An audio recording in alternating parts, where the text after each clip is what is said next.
Salam alaikum, bonjour. Quel est le message sur le nombre 23 qui est très mystérieux?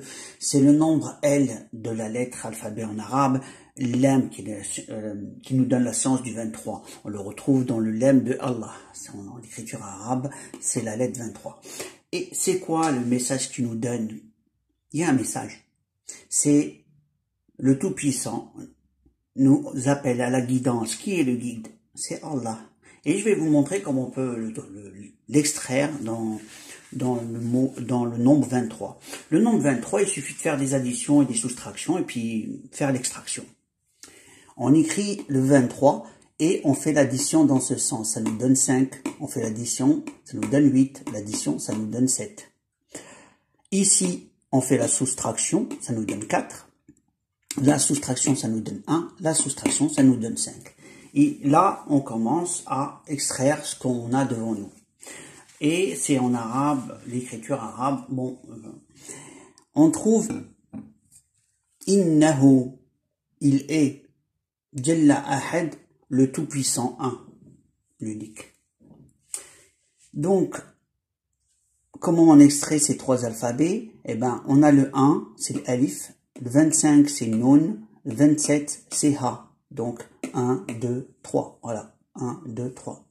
Et on va continuer de tourner sur cette partie-là. Sachant que le 3 représente, on peut doubler, c'est-à-dire que ici c'est le 8, mais ça peut être aussi le 28, le 3 le permet, comme ici pour ces 3-là. Donc, qu'est-ce qu'on fait? On va chercher le mot qui est ici, c'est Nadaina. On a fait appel, on a appelé plutôt. Donc, il a fait appel à nous pour la guidance. On va chercher ce mot-là. Donc, c'est 25, 8. Donc, le 25, 8. Après, on prend le 28. Alors, parce que là, il y a le 2. Donc, ça fait 8 et 28. Là, c'est 8 et là, c'est 28. Et on reprend le 25. Donc, ceux-là, c'est les 25, 25.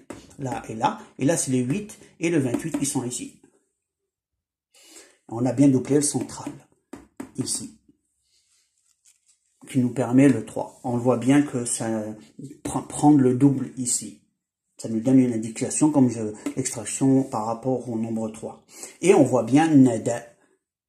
El-Huda, ça s'écrit Alif Lam, qui est 1,23. Hein, c'est avec quoi on a début. C'est là. C'est 1,23. Là, c'est le 27. Donc le 27. On a fait celui-là. Ensuite, on prend le 8 et le 1. Et le tour est fait.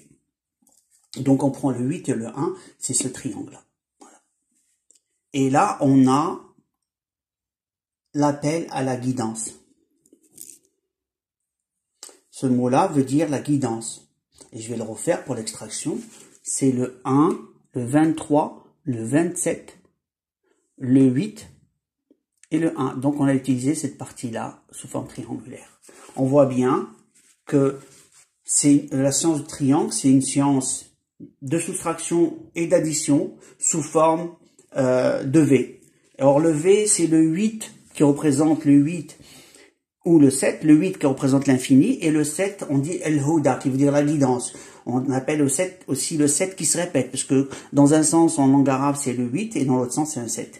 Ça, c'est pour un titre explicatif. Mais le message global dit le Tout-Puissant, l'unique, avec le 1, quoi. Il appelle à la guidance, donc il nous dit aller vers la guidance. Mais qui peut nous guider?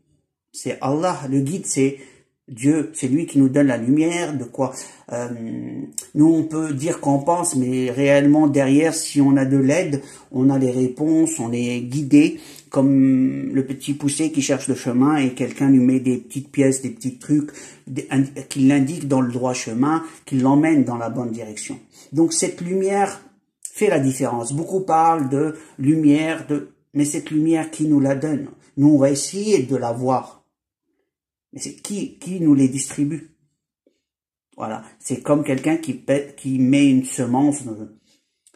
Il attend que ça pousse, mais le résultat final ne dépend pas de nous. C'est la même chose. Donc, dépend de Allah. Je vous dis à la prochaine vidéo. Alaykoum salam.